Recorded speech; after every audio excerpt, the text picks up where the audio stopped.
Repurposing metal chains for home decoration can add a unique industrial or eclectic touch to your space.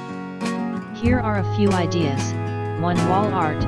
Create geometric or abstract designs on your walls using metal chains.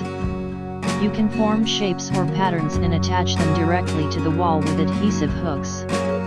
2. Hanging planters. Use chains to suspend planters from the ceiling or a wall-mounted bracket. This can add a floating effect to your plants and save floor space. 3. Chandeliers. Craft a custom chandelier by looping chains around a frame or light fixture. The chains can add a dramatic flair and create interesting light patterns. 4. Curtain tiebacks.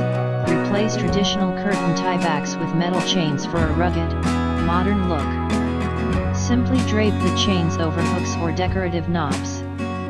5. Shelf supports.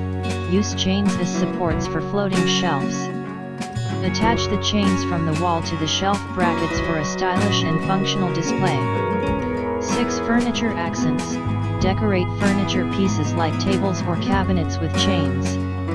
Wrap them around legs or handles for an industrial touch. 7. Mirrors. Frame a mirror with metal chains for a striking, textured border. This can give an otherwise simple mirror a more dynamic appearance. 8. Candle holders. Create candle holders by winding chains around a base or hanging them from a wall. The chains can hold candles or lanterns and add visual interest. These ideas allow you to integrate metal chains into your home decor in a way that is both creative and functional.